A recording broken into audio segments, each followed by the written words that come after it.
नमस्कार, न्यूज़ार के खास कार्यक्रम एमपी बजट में आपका स्वागत है। मैं हूं देवेंद्र कुशवाहा। मध्य प्रदेश में जुलाई माह में विधानसभा का बजट सत्र शुरू होने वाला है। इसको लेकर सरकार आत्मनिर्भर मध्य प्रदेश का बजट लाने की तैयारी में है। इसके लिए विभिन्न विशेषज्ञों की राय ली जा रही है। इसके लिए राजधानी भोपाल स्थित प्रशासनिक अकादमी में संवाद कार्यक्रम का आयोजन किया गया। इसमें उप मुख्यमंत्री और वित्त मंत्री जगदीश देवड़ा ने विभिन्न विशेषज्ञों से बातचीत की और उनके सुझाव सुने। उसके बाद उन्होंने क्या कुछ कहा, आइए सुनते हैं। बजट पूर्व तैयारी जो करना चाहिए वो पूरी बजट पूर्व तैयारी चल रही है। अभी बीच में हमने एक संवाद भी रखा था जिसमें सारे हमने वरिष्ठ जनों को भी बुलाए थे, विभाग के भी एक्सपर्ट लोगों को बुलाए थे और भी जो एक्सपर्ट है बजट से संबंधित उन सारे लोगों को बुला करके हमने प्रशासन एकेडमी में भी हमने कार्यक्रम रखा था और बाकी लोगों से भी, आम जनता से भी सुझाव आमंत्रित किए हैं। सभी विभागों से भी हमने तैयारी के संबंध में पूरी जानकारी ली है। तो हम कोशिश करेंगे कि आने वाला मध्य प्रदेश सरकार का बजट यशस्वी मुख्यमंत्री डॉक्टर मोहन यादव जी के नेतृत्व में जो बजट पेश होगा हमारा मध्य प्रदेश सरकार का, वो बेहतर होगा, जनहितकारी होगा, जनता से जुड़ा हुआ होगा, जनता के लिए होगा और सर्वस्पर्शी बजट हम लाने की पूरी कोशिश करेंगे। तो ये थे वित्त मंत्री जगदीश देवड़ा। राज्य विधानसभा का सत्र 1 जुलाई से शुरू होने जा रहा है। यह सत्र 19 जुलाई तक चलेगा। 19 दिवसीय सत्र में 12 बैठकें होंगी। इसी सत्र में बजट पेश किया जाएगा। आइए जानते हैं इसकी कुछ खास बातें ग्राफिक्स के माध्यम से। तो 1 जुलाई विधानसभा का सत्र की शुरुआत होगी। 1 जुलाई को 1 से 19 जुलाई तक यह सत्र चलेगा और 19 दिन का यह सत्र होगा। 19 दिन में 12 बैठकें होंगी, जैसा कि हमने अभी आपको बताया। इस सत्र में बजट पेश किया जाएगा। इस बजट से पहले राज्य के वित्त मंत्री जगदीश देवड़ा ने आम जनता और विशेषज्ञों से राय ली। इन लोगों ने वित्त मंत्री देवड़ा को राज्य के विकास के लिए 4000 से ज्यादा सुझाव दिए। आइए ग्राफिक्स के माध्यम से जानते हैं ये सुझाव क्या क्या थे। बजट के लिए सरकार ने सुझाव मांगे और जो सुझाव मांगे थे 7 जून को वित्त मंत्री ने यह सुझाव मांगे थे। करीब 4000 लोगों ने सुझाव दिए और इसमें कचरे के प्रबंधन पर ध्यान देने की बात कही गई। साथ ही साथ ग्रीन एनर्जी और पानी के स्रोतों की भी बात हुई। इसमें महिला सुरक्षा और बच्चों पर ज्यादा ध्यान देने की भी बातें की गई। सुझाव आए सरकार के कर्मचारियों के वित्त मंत्री ने जो सुझाव दिए हैं, वेतन की असमानता दूर करने का भी कर्मचारियों ने सुझाव दिया है। तो कर्मचारियों ने भी इस पर सुझाव दिए, अभी हमने आपको बताया। वित्त मंत्री ने बजट तैयार कर लिया है। अब इसे मुख्यमंत्री डॉक्टर मोहन यादव के सामने पेश किया जाएगा। उनकी सहमति के बाद फाइनल बजट तैयार हो जाएगा। इस साल विधानसभा का मानसून सत्र 1 जुलाई से शुरू हो रहा है। माना जा रहा है कि वित्त मंत्री 5 जुलाई को सदन में बजट पेश करेंगे। प्रदेश सरकार इस सत्र में दीर्घकालीन विकसित भारत का विजन पेश करेगी। इस सत्र में सरकार के व्ययों पर विशेष रूप से ध्यान होगा। विभागों ने अपनी अपनी जरूरतें वित्त विभाग को बता दी हैं। इससे पहले फरवरी 2024 में लेखानुदान बजट पेश किया गया। यह बजट करीब 1 लाख करोड़ रुपए का था। यह लेखानुदान 4 माह यानी कि 1 अप्रैल से 31 जुलाई 2024 तक के लिए था। लेखानुदान राशि में मतदेय राशि जो थी वो थी 1,19,453.05 करोड़ रुपए तथा भारित राशि जो थी वो 25,776.51 करोड़ रुपए की। आइए जानते हैं लेखानुदान बजट में क्या खास रहा इस ग्राफिक्स के माध्यम से। लेखानुदान बजट 21 महिला बाल विकास के लिए 9,360 करोड़ रुपए दिए गए थे। प्रावधान किया गया था। उच्च शिक्षा विभाग के लिए 1,240 करोड़ रुपए की बात कही गई थी। पंचायत विभाग के लिए 4,228 करोड़ रुपए की बात की गई थी। जनसंपर्क विभाग के लिए 289 करोड़ रुपए की बात की गई थी। ग्रामीण विकास के लिए 5,100 करोड़ रुपए के प्रावधान किए गए थे। नगरीय विकास के लिए 4,654 करोड़ रुपए के प्रावधान किए गए थे। परिवहन विभाग के लिए 62 करोड़ रुपए के प्रावधान किए गए थे। स्वास्थ्य विभाग के लिए 5,417 करोड़ रुपए के प्रावधान किए गए थे। चिकित्सा शिक्षा विभाग के लिए 1228 करोड़ रुपए के प्रावधान किए गए थे। सहकारिता विभाग के लिए 443 करोड़ रुपए का प्रावधान किया गया था। ऊर्जा विभाग के लिए 4,059 करोड़ रुपए के प्रावधान किए गए थे। वहीं गृह विभाग के लिए 4,274 करोड़ का प्रावधान किया गया था। कृषि विभाग के लिए 9,588 करोड़ रुपए का प्रावधान किया गया था। ये तो लेखानुदान बजट था। लेखानुदान बजट पेश होने से पहले वर्ष 2023-24 के लिए तत्कालीन शिवराज सरकार ने एमपी का बजट पेश किया। एमपी बजट में शिवराज सरकार ने कई अहम घोषणाएं की थीं। युवाओं और महिलाओं का खास ध्यान रखा गया था। आज भी जो सुझाव आए हैं उनमें साफ तौर पर महिलाओं और बच्चों पर विशेष ध्यान देने की बातें कही गई हैं। आइए सबसे पहले देखते हैं पिछले कुछ सालों में किस विभाग के लिए कितनी धनराशि का प्रावधान बजट में किया गया। तो आइए देखते हैं बजट। जो बजट का आय व्यय अनुमानित आय जो था वो अनुमान करोड़ों में अनुमानित है। ये 2021 की अगर जो बात करें तो आप देख सकते हैं 2,15,954 ये करोड़ रुपए में है। 2022 और 23 के लिए जो बजट था वो 2,49,152 करोड़ रुपए का था। वहीं अगर जो प्रतिशत वृद्धि की अगर जो बात करें, चलिए ये राजस्व प्राप्तियां आ गई, तो राजस्व प्राप्तियों में अगर जो देखा जाए जो प्राप्तियां होती हैं उनमें प्रतिशत वृद्धि जो है 19% 2021-22 से, और प्रतिशत वृद्धि अगर जो करें तो 22-23 से तो यहाँ पर 16% की वृद्धि यहाँ पर दर्ज की गई है, देखी गई है। तो ये राजस्व प्राप्तियां हैं, यानी कि कुल जो राजस्व प्राप्तियां हैं वो 2021-22 और 2022-23 के बाद कुछ ज़्यादा ही दिख रही हैं। पूंजीगत प्राप्तियों की जहां तक हम बात करें तो 2021-22 में 51,277 और 2022-23 में 53,572, यानी कि 5% की वृद्धि दर्ज की गई। 2023-24 के 2022-23 के मुकाबले 2023-24 में यह वृद्धि 4% रही, यानी कि 55,950 करोड़ रुपए की बात की गई।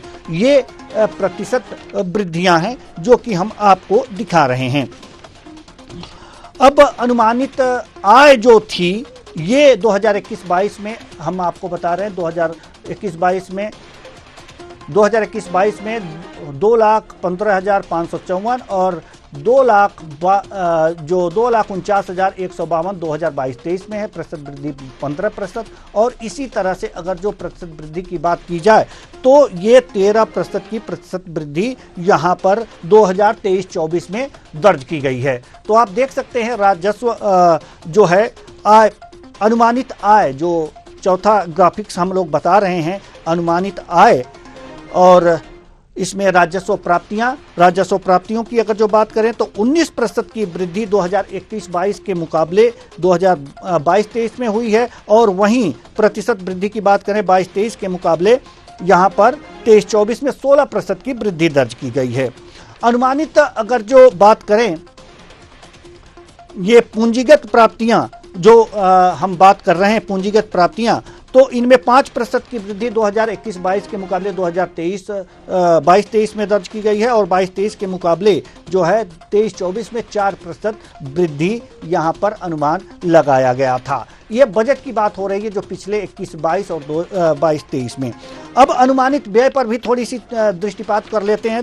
5वां GFX जो अनुमानित जो व्यय है ये क्या अनुमान किया गया था, तो अनुमानित व्यय जो है 2021-22 और 2023 के मुकाबले जो है 14% की इसमें वृद्धि की गई थी। 5वां GFX अगर जो आप चलाना चाहें तो 5वां GFX आप चलाएं।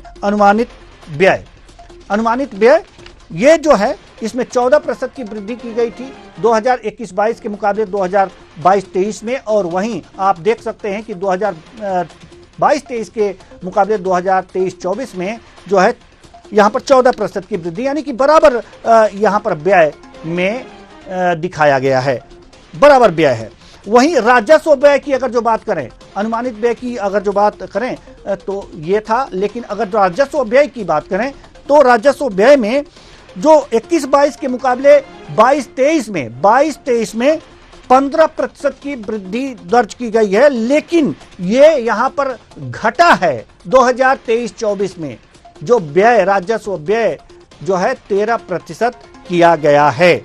वहीं अगर जो पूंजीगत व्यय की बात करें, ये तो राजस्व व्यय हो गया, और पूंजीगत व्यय की अगर जो बात करें तो 2021-22 के मुकाबले 2022-23 में 11% की वृद्धि दर्ज की गई है। लेकिन अगर जो देखा जाए तो ये जो वृद्धि है ये 2023-24 में 15% की गई है, यानी कि वृद्धि होती रही है।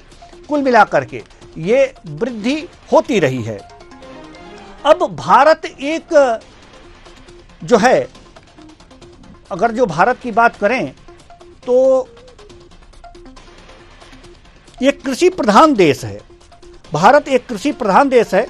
मध्य प्रदेश की करीब 72% जो जनसंख्या है वो कृषि पर आधारित है और गांव में निवास करती है। ऐसे में गांव के विकास के लिए कृषि पर ध्यान देना आवश्यक है। आइए जानते हैं पिछले 3 सालों में बजट में कृषि के लिए क्या योगदान किया गया है। तो भारत जैसे भारत एक कृषि प्रधान देश है, वैसे भी जैसे भारत एक कृषि प्रधान देश है, वैसे मध्य प्रदेश भी एक कृषि प्रधान राज्य है और यहाँ की 72% जनसंख्या गांव में निवास करती है और किसी न किसी प्रकार से वो खेती बाड़ी से जुड़ी हुई है। ऐसे में कृषि पर कितना बजट यहाँ की सरकार देती है, इस पर भी हम थोड़ा सा दृष्टिपात करेंगे और ये ग्राफिक्स के माध्यम से चल भी रहा है। तो ग्राफिक्स 6 कृषि एवं ग्रामीण विकास ग्राफिक्स 6, यहाँ पर 35,000 2021-22 में यहाँ पर आप देख सकते हैं 35,353 करोड़ का यहाँ पर प्रावधान किया गया था। 22-23 में 40,916 करोड़ का प्रावधान किया गया था और 23-24 में 53,965 करोड़ का प्रावधान यहाँ पर किया गया था। अगर जो प्रतिशत की अगर जो बात करें तो ये वृद्धि जो है एक लगातार 2022-23 में 15.73% की ये वृद्धि यहां पर दर्ज की गई है। अब बात हम करेंगे किसान कल्याण तथा कृषि विकास की, जो कि ग्राफिक्स आप देख रहे हैं टीवी स्क्रीन पर। ये 2021-22 इस क्षेत्र में कितना प्रावधान किया गया था, तो 15,191 करोड़ रुपए का प्रावधान किया गया था 21-22 में, 15,706 करोड़ रुपए का प्रावधान किया गया था 22-23 में। और प्रतिशत वृद्धि अगर जो देखें तो 3% की वृद्धि की गई थी। वहीं 23-24 में 16,996 करोड़ का यानी कि 8.21% की यहां पर वृद्धि की गई थी।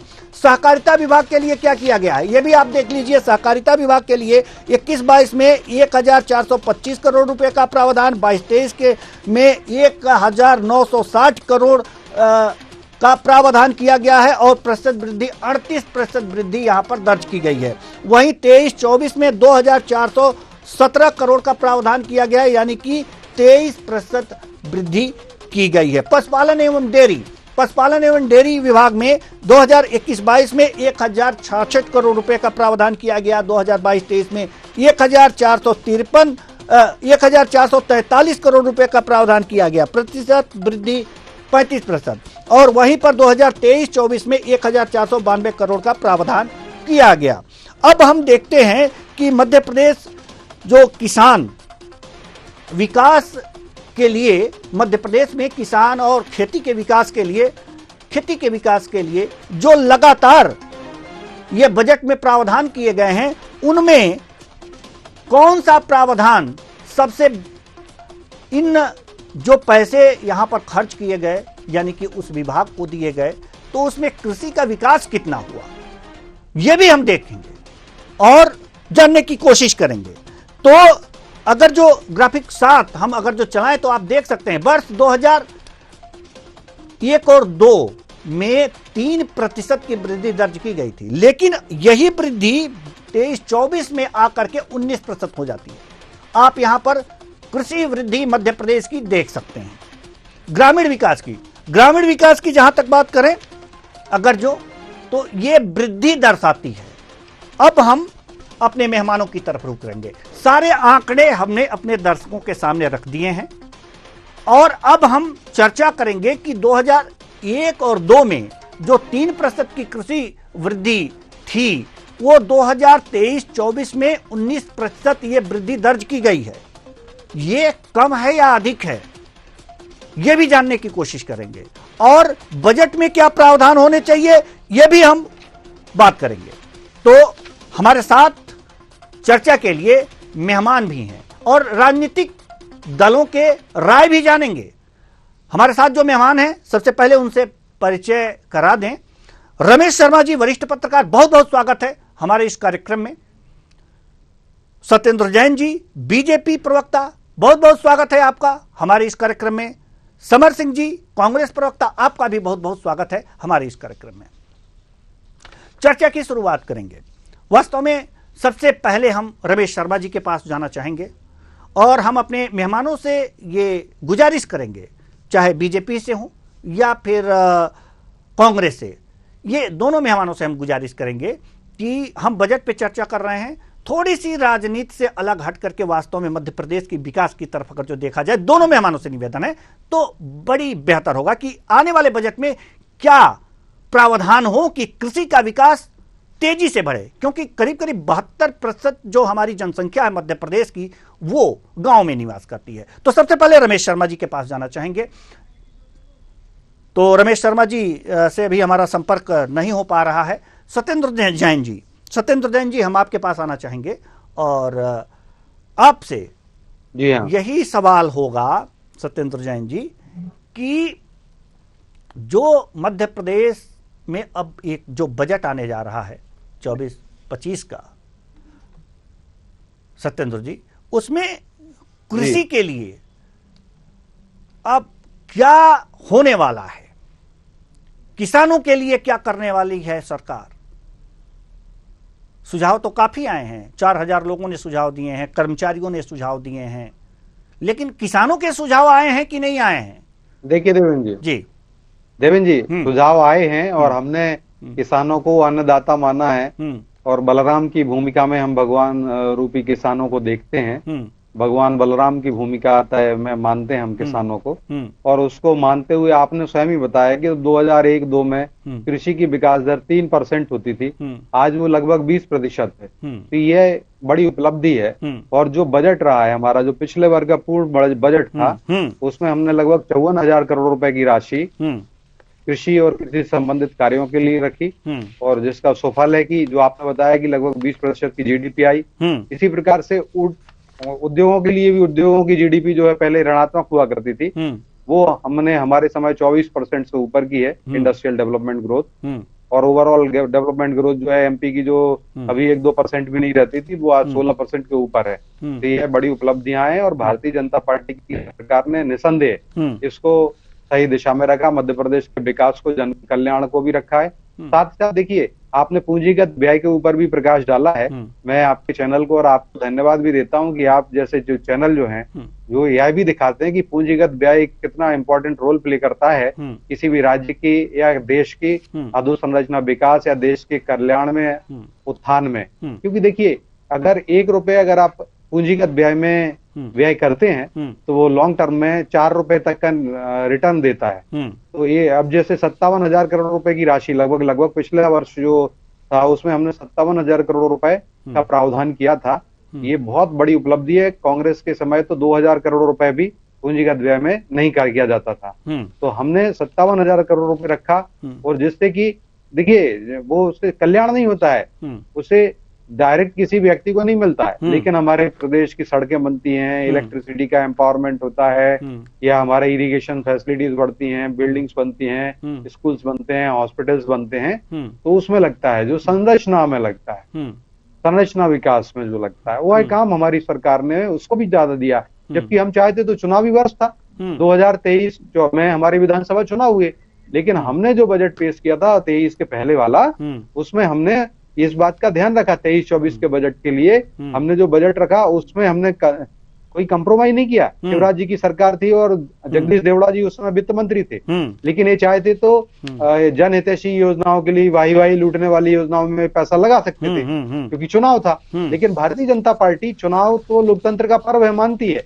लेकिन मध्य प्रदेश का विकास, मध्य प्रदेश के कल्याण से भी भारतीय जनता पार्टी समझौता नहीं करती। और 57,000 करोड़ रुपए की राशि जो है हमने उसमें रखी थी, जो उसके पिछले वर्ष हमने रखी थी लगभग 47,000 करोड़ रुपए की राशि, तो उसको बढ़ा करके हमने 57,000 करोड़ रुपए रखे थे। तो ये बताता है भारतीय जनता पार्टी की मध्य प्रदेश की विकास के लिए प्रतिबद्धता, उनके कल्याण के लिए और भगवान रूपी जनता के कल्याण के लिए हम काम कर ही रहे हैं। और ये सारी चीजें दिखती हैं। और पहली बार हमने FRBM एक्ट भी लेके आए, fiscal responsibility budgetary management system, जो FRBM एक्ट होता है, जो सभी राज्यों के लिए और केंद्र शासित प्रदेश जो है, जो यहाँ पे विधानसभा है, उन सब के लिए लागू होता है कि वहां पर वो अपने जो राज्य का वो जो बजट लेते हैं FRBM एक्ट के उल्लंघन ना करे। उसमें बताया गया है GDP से लगभग 3.5% नॉर्मल स्टेटस में आप ऋण ले सकते हैं, आगे बढ़ते हैं। और अभी जैसे जब कोविड महामारी आई और उसके बाद का जो समय काल आया तो उसमें छूट भी दी गई। तो इस बार भी हमने ये छूट जरूर मांगी क्योंकि हम जो विकास की संकल्पना को लेके चले हैं तो उसको बढ़ा रहे हैं। और आज ये बजट आपने बिल्कुल सही कहा, हमने मध्य प्रदेश को आर्थिक उत्थान दिए। आप सोचिए अगर कांग्रेस की सरकार होती तो ये जो कर्ज है, जो कर्ज अभी जो कहते हैं लगभग 3.5 लाख करोड़ के आसपास का है, और हमारा बजट जो है पिछला बजट 3,80,000 करोड़ का था, ये वाला बजट की संभावना मैं कहता हूँ ये 4 लाख करोड़ के आसपास का बजट होगा। पूर्ण बजट में जब आएगा तो ये जो 4 लाख करोड़ का बजट हो जाएगा इस साल का। लेकिन मैं बता दूं कि अगर कांग्रेस की सरकार होती तो ये ऋण की राशि भी जो 10 लाख करोड़ से ज्यादा पहुंच जाती, क्योंकि और कोविड जैसी महामारी हमने झेल ली है। और आज भी हमारे राज्य का जो GSDP है, उससे जो लोन टू GSDP रेशो देखा जाता है, डेब्ट टू GSDP रेशो है, वो लगभग 25-27% आता है। जहां कांग्रेस रूल्ड स्टेट रहे वहां पर 40% के ऊपर निकला। और पंजाब में कांग्रेस रूल्ड थी, अभी आम आदमी पार्टी रूल कर रही है, ये लगभग 60% के आसपास पहुंच गया है। तो मतलब अर्थ का अनर्थ कर दिया, उन राज्यों का बेड़ा गर्क कर दिया। भारतीय जनता पार्टी ने मध्य प्रदेश को आर्थिक नवाचार दिया, आर्थिक नवोत्थान दिए, और आगे भी हम देने के लिए संकल्पित हैं। चलिए ठीक है। हमारे साथ समर्थ सिंह जी भी हैं, कांग्रेस प्रवक्ता। हम आपके पास आना चाहेंगे और आपसे जानना चाहेंगे कि अभी जो हमने कृषि क्षेत्र एवं ग्रामीण विकास में जो चीजें यहाँ पर जितने प्रावधान किए गए हैं वो हमने आपको दिखाए हैं ग्राफिक्स 6 के माध्यम से, कि इसमें 2023 में 53,965 करोड़ रुपए का प्रावधान किया गया था, जबकि 2022-23 में 40,916 करोड़ रुपए का प्रावधान किया गया कृषि क्षेत्र के लिए, और 2021-22 में 35,353 करोड़ रुपए का प्रावधान किया गया था। तो ये जो प्रावधान किए गए थे और लगातार 35 से इन 3 सालों में 53 तक पहुंच गया, यानी कि डिजिट उल्टा हो गया यहां पर 3 साल में जाकर के। और लेकिन जो कृषि की वृद्धि हुई है वहां कमी आप कहां महसूस कर पा रहे हैं कि यहां पर अगर जो पैसे और खर्च हो जाएं और इस क्षेत्र में खर्च हो तो कृषि का विकास और तेजी से हो सकता है? जी, मैं वही बताना चाहता हूँ। मैं सत्येंद्र जी तो पूरी तरीके से नहीं सुन पाया, कुछ आवाज में डिस्टॉर्शन था इसलिए जी। मैं आपके आरोप नहीं सुन पाया कि आपने 20 साल से सत्ता से बाहर जो कांग्रेस पार्टी है उस पर क्या क्या आरोप लगाए हैं। कुछ मैंने भाग सुने हैं। चलिए तो वो सुनने का मतलब भी नहीं है आज के इस कार्यक्रम में वो सब चीज। आज के परिप्रेक्ष्य में बात करें तो आपने जो ये ग्राफिक्स के माध्यम से पूरी चीज दिखाई है, ये आंकड़े तो बहुत मन भावन और लुभावने दिखते हैं, लेकिन यही अगर हम इसकी वस्तुस्थिति धरातल पर देखने जाएंगे तो आज की 4 दिन पहले खबर है कि मध्य प्रदेश में सबसे कम गेहूं का, मतलब 20 वर्षों के अंदर सबसे कम जो है गेहूं का भंडारण हुआ है। और एक प्रतिष्ठित अखबार में छपा था कि सबसे अधिक अब जो है किसी चीज के भाव बढ़ने वाले हैं तो आटे के बढ़ने वाले हैं। तो ये भंडारण और उत्पादन में अंतर है, भंडारण और उत्पादन में अंतर है जी। उत्पादन की दृष्टि से मध्य प्रदेश दूसरे स्थान पर आ रहा है गेहूं के उत्पादन में। उत्पादन दर और भंडारण दर दोनों ही कम हुई है। तो ये जो मैं कहना चाह रहा हूँ कि जो इनके बीजेपी के जो आंकड़े हैं या सरकार के जो आंकड़े हैं वो दिखने में तो बहुत अच्छे और मन भावन लगते हैं, लेकिन कहीं तो जहां पर हम वस्तु स्थिति देखने जाते हैं कि मध्य प्रदेश की हालत क्या हो रही है। देवेन जी, किसानों ने व्यक्तिगत रूप से भंडारण करके रखा है, उसको उपार्जन केंद्र में नहीं दिया है। प्रतिष्ठित अखबार ने छापा है 88,540,000 कांग्रेस किसान विरोधी है, मध्य प्रदेश सरकार लेने जा रही है। इसके अंदर हम देखें कि अगर हम बात करें कि जो अगर बजट आज 4 लाख करोड़ का बजट लेके आ रहे हैं तो उसके अंदर आप जो है मेन व्यय कहाँ पर होने वाला है, जहाँ पैसा लगने कहाँ वाला है, तो वहां पर हम देखेंगे तो गरीबी में जो मध्य प्रदेश है वो 18वें नंबर पर है, भूखमरी के अंदर जो मध्य प्रदेश है 15वें नंबर पर है, शिशु मृत्यु दर के अंदर जो है 5.4% के आसपास हम चल रहे हैं। जो महिलाएं हैं जो नहीं, महिलाओं पे बात करेंगे हम। देखिए समर सिंह जी, वास्तव में हम लगातार जब तक बजट पेश नहीं हो जाएगा, समर सिंह जी थोड़ा सा सुन लीजिए। बात करना चाह रहा हूँ जी जी समर सिंह जी, बात करना चाह रहा हूँ। जी समर सिंह जी, मेरी बात थोड़ी सी सुन लीजिए। आंकड़े जो देख रहे हैं मध्य प्रदेश के अंदर जी, और जो स्थिति हमको ग्राउंड रियलिटी की अगर हम बात करें तो ये विपरीत है। और कृषि के बारे में बात करें हम तो कृषि के अंदर जो कर्ज लेने का या देने का सिस्टम है वो शायद लीकेज, ये आपके पास मैं ये मानता हूं कि इतना पैसा कृषि के अंदर खर्च हो रहा। चलिए समर सिंह जी की आवाज हम तक नहीं पहुंच पा रही है, तो फिर हम इन्हें जोड़ने की कोशिश करेंगे। सत्येंद्र जैन जी, हम आपके पास आना चाहेंगे।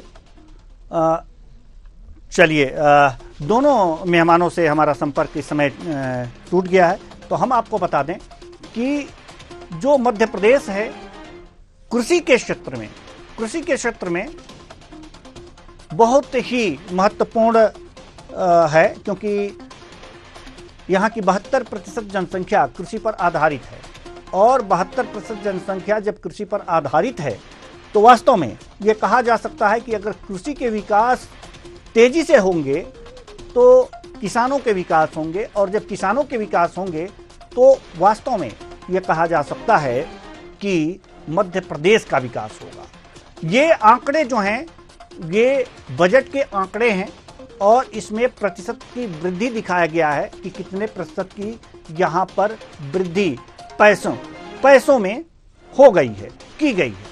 तो कुल मिलाकर के अगर जो हम देखें तो स्थितियां जो हैं मध्य प्रदेश की, अगर जो कृषि को बढ़ावा मिले तो कृषि को बढ़ावा कैसे मिलेगा? कृषि को बढ़ावा ऐसे मिलेगा कि जो किसानों के जो कृषि के कार्य हैं, यानी कि खेती के जो कार्य हैं, उनमें लागत कम हो और उत्पादन ज्यादा हो, और साथ ही साथ मार्केट में उनके उत्पादों के दाम ज्यादा मिलें, तो जाकर के उनकी आर्थिक स्थिति सुधरेगी। और इसके लिए सरकार को चाहिए कि सरकार को ये कार्य करना होगा कि एक लघु उद्योग लगाने होंगे, जो हम अगले सेगमेंट में इसकी बात करेंगे। अब हमारे मेहमान हमसे फिर से एक बार जुड़ चुके हैं और पुनः उनके पास जाना चाहेंगे। समर सिंह जी, आप कुछ बातें कह रहे थे मध्य प्रदेश के कृषि के विकास के संबंध में। बेहतर हो राजनीति से हट करके हम लोग बस बजट पे बात करें। मैं वित्त के मुद्दे पे वित्त पे ही रहूंगा, मैं आपके इस पे रहूंगा, लेकिन जो मेरा मेन मुद्दा है वो यह है कि हमें जो ये आंकड़े दिखाए जाते हैं ये बहुत अच्छे होते हैं, और ऐसा लगता है कि विकास की जो है गंगा बह रही है। लेकिन वहीं अगर हम जब धरातल पे जाके देखते हैं कि क्या चीजें हैं, तो ना तो वो पैसा हमें कृषि में खर्च होता दिखता है, ना स्वास्थ्य में खर्च होता दिखता है, ना शिक्षा में खर्च होता दिखता है, और एक बहुत बड़ा लीकेज है।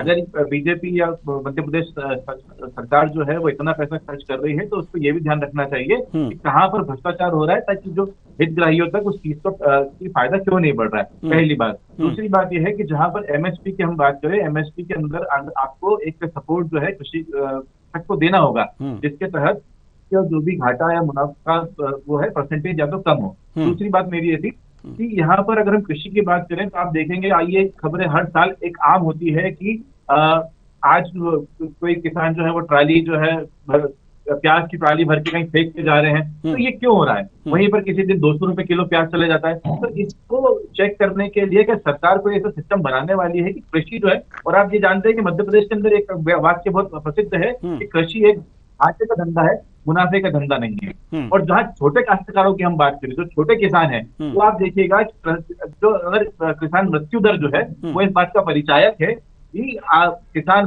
परेशान है, मजबूर है, और उसके लिए सरकार ने सुविधाएं अगर करी है, मैं सत्येंद्र जी का समर्थन करता हूँ, अगर आपने सुविधा करी है तो वहां पर कहीं ना कहीं बहुत बड़ा लीकेज है, जिसको आपको देखने की आवश्यकता है। लीकेज की बात जहां तक है तो ये खबर आई थी और इस तरह की खबरें लगातार यहां पर आती रहती हैं।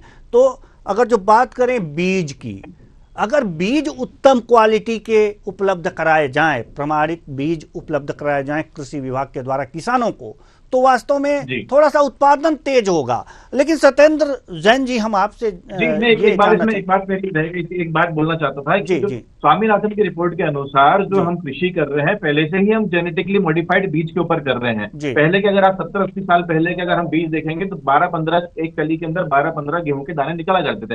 आज वही जो है 40-50। तो हम तो ये तो भाजपा सरकार के, कांग्रेस सरकार ने पहले ही सब सुविधा कर रखी है, लेकिन वो जो बीज मुहैया कराने का कार्य है वो भी सरकार का होता है, जो यूरिया कराने का है वो भी सरकार का होता है। हम उसी बात पे आ रहे हैं जी सत्येंद्र जैन जी, बात ये होती है कि कई जगह, कई जिलों में ऐसा देखने को मिलता है, ऐसी खबरें आती हैं कि कृषि विभाग जो बीज किसानों को दे रहा है वो प्रमाणित नहीं होते हैं। तो ये लीकेज है, लीकेज की बात अभी कर रहे थे समर जी। तो इस तरह के लीकेज क्या कड़ाई से नहीं पालन हो सकते? बाद में पता चलता है कि उन्होंने कृषि विभाग से ले जाकर के बीज की बुआई की, बीज जमा ही नहीं, उगा ही नहीं, किसान परेशान हो गए। जी देवेंद्र जी, मैं समझ रहा हूँ। देखिए, किसान जो कृषि पे ना एक बिंदु से नहीं, हमें कृषि को अनेक बिंदुओं से देखना पड़ेगा और उन बिंदुओं पर अनेक जगह लूप होल हैं। आपने सही कहा, और उनपे उन सारे लीकेजेस को बंद करने का काम हम करना चाहते हैं और हमने करने की कोशिश भी की है। और चाहे वो किसान अगर जो जमीन तैयार करता है बोने के पहले, जमीन के तैयार करने से लेकर के बीज बोना है, कौन सा बीज है, उसके बाद उसकी फसल जो बनती है उसको क्या क्या आवश्यकता है वो करे, उसके बाद में जब फसल को लेता है, उपार्जित कर लेता है, फिर उसके बाद उसको फसल को अपने भंडारण करने तक का, और भंडारण के बाद में जब जो मंडी होती है उन मंडियों में विक्रय करने तक का जो समय है, क्योंकि देखिए ये सारी जो प्रक्रिया एक बड़ा साइकिल है। तो इस समय बहुत सारी जगह लूपहोल्स हैं, उनको बंद करने का काम भारतीय जनता पार्टी की सरकारों ने किया है। और उसी के कारण से आप देखें कृषि की जीडीपी जो आप 20% बता रहे हैं, 19%, ये उसी का सुफल है। और भी अभी अनेक काम करना है। अब जैसे मेरे मित्र कह रहे थे कि गेहूं का उत्पादन कम हुआ या गेहूं का उत्पादन अभी नहीं आ रहा, उपार्जन नहीं हुआ, तो मुझे लगता है देखिए पुनः कृषि विरोधी बयान हो जाएगा, कांग्रेस किसान विरोधी हो जाएगी, क्योंकि एक किसान उत्पादन तो हुआ है गेहूं का, इस बार किसान ने भंडारण स्वयं कर लिया। अब क्या हुआ, भंडारण की क्षमताएं बढ़ती जा रही हैं। तो किसान को पता है कि अगर 2 महीने 3 महीने रुक जाता है, वो जो पूर्व का अनुभव किसान के मित्र साथी बता रहे हैं कि पिछले वर्ष या उसके पिछले वर्ष वो 2 महीने ही अगर उन्होंने गेहूं को रखा अपने घर पर, भंडारित कर लिया, उनके पास समय था, तो एक क्विंटल पे उनको 400 रुपए का लाभ हुआ। तो उस कारण से उन्होंने उपार्जन केंद्र में जाकर के अपना गेहूं या अपना अनाज नहीं दिया है, लेकिन वह अनाज उनके घर में रखा है। इसलिए मैं ये कहूंगा कि अगर कांग्रेस ये आरोप लगाती है तो ये चीज ठीक नहीं है, किसान विरोधी हो जाएगा। सत्येंद्र जी, इसी भंडारण से संबंधित एक सवाल और हम आपसे करना चाहेंगे, लगे हाथ तो उसका भी जवाब दे दीजिए कि भंडारण के लिए किसानों को कुछ अनुदान देने की सरकार की मंशा है या नहीं, दे रही है या नहीं, या आगे देने वाली है या नहीं? देखिए, भंडारण पे तो आपको याद होगा अभी 2-3 महीने पहले की बात है, हमने उसमें लक्ष्य रखा है कि लगभग 1.5 लाख करोड़ से ज्यादा रुपए उसमें लगाए जाएंगे और भंडारण के जो वेयर हाउसेज हुए, कोल्ड स्टोरेज चेन हुई, उसको बढ़ाने के लिए, और उसको हजारों कोल्ड स्टोरेज, हजारों वेयर हाउस बनाने के लिए हमने उस पर काम किया और पहले भी किया है। और उसी के कारण इस आइलो प्लांट्स लगे हुए हैं। इस आइलो प्लांट्स लगाए किसने लगाए? अब हमने एक बार अभी भी गेहूं उत्पादन और उसमें हम नंबर 1 आए, हमने पंजाब को नहीं, नंबर 1 नहीं है, नंबर 1 नहीं है गेहूं उत्पादन में, नंबर दूसरे नंबर पे है सोयाबीन के उत्पादन में। नहीं, सुनिए तो पूरे अनाज उत्पादन की बात सुन लीजिए, पूरे अनाज की सुन लीजिए। हमने पिछले 10 साल में पंजाब और इन सबको बीट कर दिया। पंजाब पीछे हो गया है, जो अनाज का कटोरा कहलाता है पंजाब, आज मध्य प्रदेश वो अनाज का कटोरा हो गया। भारत के लोगों को भूख से उनको क्षुधा रोग त्रस्त करता है, क्षुधा से, और विश्व को भी कर रहा है। जी, समझ जी कुछ कहना चाह रहे हैं। तो ये मध्य प्रदेश ने बहुत सारे काम किए हैं, ये भाजपा की नीतियों के कारण हुआ है। कांग्रेस ने तो अर्थ का अनर्थ कर दिया, किसान को बदला ली। 15 महीने की कमलनाथ की सरकार का सुन लीजिए, 10 सेकंड अगर आप दे रहे हैं तो देखिए आप 15 महीने में कमलनाथ जी का क्या कुचक्र चला, किसान क्या दुर्गति के शिकार हुए थे, हम सब ने देखा। और उसके कारण किसान ओवरड्राफ्ट हुए ना। किसान देखिए, किसान देखिए, जो कोई भी बात होती है किसानों को आलमबंद दीजिए। जैन साहब, आपसे काम नहीं हो पा रहा है तो अब आप यहाँ पर राष्ट्रीय चैनल पे काम करते हैं। बस आप क्या देखिए, मेरे हजारों डिबेट्स हुए और हजारों आर्टिकल्स लिखे हुए समर जी, मैंने हजारों आर्टिकल लिख दिए हैं, हजारों डिबेट्स मेरी हो चुकी हैं। कृपया करके मुझे बोलने तो दीजिए। सत्येंद्र जी कहना चाह रहे हैं, पहले अपनी बात रख लें। नहीं देवेंद्र जी, अडानी, अब देखिए अडानी तेलंगाना में अडानी जा रहा है, तेलंगाना में अडानी जा रहा है, सरकार किसकी है? कांग्रेस की। अरे क्या बेवकूफी की बातें करने लगते हैं भैया। उद्योगपतियों के हमें उनका सहयोग का धन्यवाद देना चाहिए। आपकी तेलंगाना में सरकार है, क्यों रविंद्र रेड्डी उसको लेके आ रहे हैं? अरे क्या बकवास की बात कर रहे हो साहब। इसीलिए मैं कह रहा हूँ आप उद्योगपतियों को गाली देने का काम बंद करिए। एक हमें किसी के भी जो निवेश कर रहा है उनका सम्मान करना चाहिए। आप तेलंगाना में बंद कर दो, क्यों कर रही है आपकी सरकार?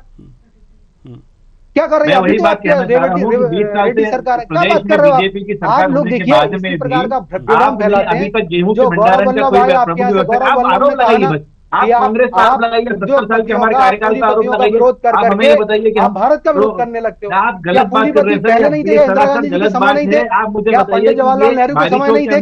क्या बात करते हो? क्या राजीव गांधी के समय नहीं थे? यहाँ पर क्या पीवी नरसिम्हा राव के समय नहीं थे? क्या देखिए आप आपस की बात करते हैं, ये विरोध का काम कर रहे हैं आप। जो पूंजीपतियों का विरोध, मतलब भारत के विकास में जो पैसा लगा रहे हैं उन सबका विरोध बारिश के दिनों में। और आप देखिए 15 महीने की कमलनाथ की निकम्मी सरकार रही, किसानों को कर्जदार बना दिया। चलिए किसानों का कर्ज माफ किया। ठीक है, कुछ देखिए देवेंद्र जी आप जवाब ले लीजिए। किसानों के 15 महीने की सरकार के अंदर लाखों किसानों का कर्ज माफ हुआ। कमलनाथ जी की सरकार ने बहुत बड़ा छल किया था। अब इन्होंने 60,000 एक साल में कैसे करनी थी? कह रहे थे हम खटाखट कर्ज माफ करेंगे, लेकिन 15-1.5 साल कांग्रेस की सरकार चली। सत्येंद्र जी निवेदन कर रहा हूँ, थोड़ी देर के लिए थोड़े से धैर्य से काम लीजिए। देवेंद्र जी आप मुझे समय दीजिए 10 सेकंड का। देखिए गलत आप जवाब समय तो दीजिए। मेरी बात हो रही थी, समर जी बोलने लगे थे, देवेंद्र जी की बात मैं बोल रहा था, बोल रहे थे ना समर जी। मेरी बात नहीं आ रहे हैं आपके पास, आ रहे हैं आपके पास, आ रहे हैं आप नैतिकता आप उनको तो पढ़ाइए। नैतिकता पे रहता ही हूँ, केंद्रित व्यक्ति हूँ, नैतिकता केंद्रित हूँ। ठीक है, हम आपके पास आ रहे हैं, लेकिन समर जी की थोड़ी सी बात सुन लेते हैं। समर जी कुछ कहना चाह रहे हैं। जी समर जी जल्दी। देखिए मैं इतना कहना चाह रहा हूं कि सत्येंद्र जी हमारी 15 महीने की सरकार पर आरोप लगाते हैं। 20 साल की इनकी विफल जो सरकार रही जिसमें कोई कार्य कृषि से महत्वपूर्ण नहीं हुए, तो उसके ऊपर ये प्रश्न चिन्ह उठाएंगे। उन्होंने मुझसे अभी पूछा कि हमने कितने किसानों के छोड़ दीजिए, वो रार की बातें राहुल गांधी आप भी छोड़िए। देखिए ये हुआ वो हुआ, हम काम करेंगे। देखिए बकवास की बातें कर रहे हैं साहब, आप मुझे जवाब दीजिए सर। समर जी और सत्येंद्र दर्शकों के लिए सही रहेगा। समर जी और सत्येंद्र जी ये कहीं राशि के आप दोनों हैं जी। समर जी सत्येंद्र जी ये कहीं राशि है, अगर जो सितारों में विश्वास करते हैं तो ये कहीं राशि है, और हम चाहते हैं कि थोड़ा सा धैर्य से आप दोनों काम लें।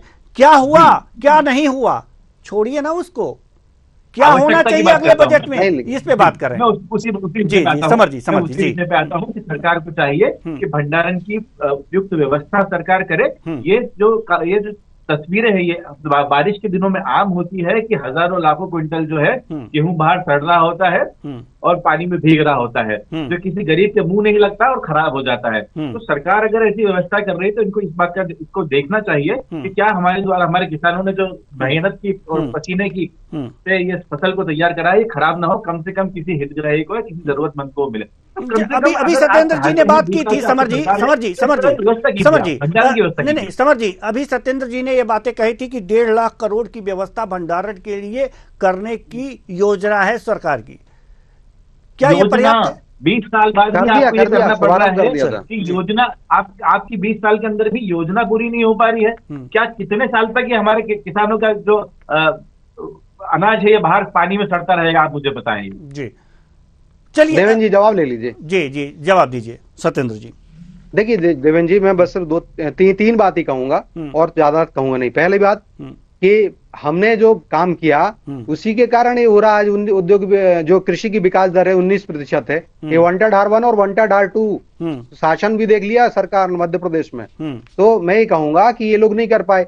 हमने 19% की विकास दर आई, और जिस प्रकार से कमलनाथ जी ने लगभग 60,000 करोड़ रुपए की कर्ज माफी की बात की थी और कहा था कि राहुल गांधी जी आए थे, बोले थे 10 दिन में कर्ज माफ हो जाएगा, खटाखट हो जाएगा, झटके में हो जाएगा। लेकिन 1.5 साल चली सरकार, 2 वित्तीय बजट कांग्रेस ने प्रस्तुत किए और मात्र 5,000 करोड़ रुपए की कर्ज माफी कर पाए थे। किसान उसके कारण से प्रत्याशा में रहा कर्ज माफी की। ना किसान भी ओवरड्राफ्ट हो गया, कर्जदार हो गया, उसको बहुत दिक्कत हुई। हमने वो ब्याज उसका चुकाया और उसको इस बजट में आप दूसरी बात सुन लीजिए जी। इस बजट में ठीक है, इस बजट में किसानों के कर्जे माफ होने की संभावना है क्या?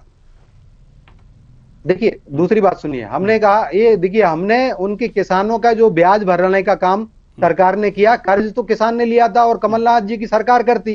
अब उसको सरकार को जनता ने आईना दिखा दिया। 2023 के विधानसभा चुनाव में भी कांग्रेस को 25 साल के लिए घर बिठा दिया है। अब हम उसमें नहीं, हमने जो काम किया, हमने जो किसानों से और मध्य प्रदेश की जनता से संकल्प किए वो कर रहा हूँ। पहला पॉइंट हुआ था, दूसरा पॉइंट और सुन लीजिए। तो कांग्रेस नहीं कर पाई है, बहुत छल किया किसानों के साथ। हमने अनेक कार्य किए और ये कह रहे क्या काम किया? 18% का ब्याज दर लगती थी किसानों को, कोई भी छोटा अल्पकालीन ऋण देते थे उस पे भी। आज 0% की ब्याज दर पे हम ऋण देते हैं किसानों को। और ऐसा नहीं 1,500 करोड़ रुपए का ऋण नहीं देते, लगभग 20,000 करोड़ का ऋण प्रतिवर्ष हम देते हैं किसानों को। और आप देखिए जिस प्रकार से हमने डेडिकेटेड फ्रेट कॉरिडोर बनाया, जब मोदी सरकार आई तभी डेडिकेटेड फ्रेट कॉरिडोर बन गया है, जो एक कोने से देश के दूसरे कोने में ले जाके ट्रेन बहुत कम समय में जाती हैं। एक कॉरिडोर बनाने का सौभाग्य भी हमें मिला। हमने रेलवे का उपयोग किसानों के लिए किया है। हाँ, अब एक तीसरा और प्रश्न जो बिंदु था, आप देखिए जब 10 साल यूपीए कांग्रेस की सरकार चली, मनमोहन सिंह की प्रधानमंत्री थे, तो सुप्रीम कोर्ट ने कहा ये अनाज जो है व्यर्थ हो रहा है, उस अनाज को व्यर्थ होने की जगह पर आप गरीबों को बांटो। तो क्या कहते थे ये लोग, इनके कृषि मंत्री और सब प्रधानमंत्री कहते थे पैसे पेड़ पे नहीं उगते, हम मुफ्त में नहीं दे सकते, मनमोहन सिंह जी कहते थे। और कृषि मंत्री शरद पवार हुआ करते थे, बोलते थे हम कभी निःशुल्क नहीं दे सकते। आज हम 80 करोड़ लोगों को यह खाद्यान्न, हमारा उत्पादन बढ़ गया, हमने ऐसी नीतियां बनाई, हमारा खाद्यान्न का उत्पादन बढ़ा और भंडारण भी किया। तो हम 80 करोड़ देश के लोगों को मुफ्त में देते हैं। मध्य प्रदेश में 5.5 करोड़ लोगों को मुफ्त में देते हैं। और इसमें चुल्लू भर पानी में डूब मरने वाली बात है कांग्रेस को कि सोचिए, एक समय जब सुप्रीम कोर्ट कहता था भैया गरीबों को बांट दो, आज मोदी सरकार वो गरीबों को बांटती है तो इस योजना का विरोध करते हैं। तो इनको क्षमायाचना नहीं करनी चाहिए। चलिए समर जी, बहुत कम समय है, बहुत कम समय है।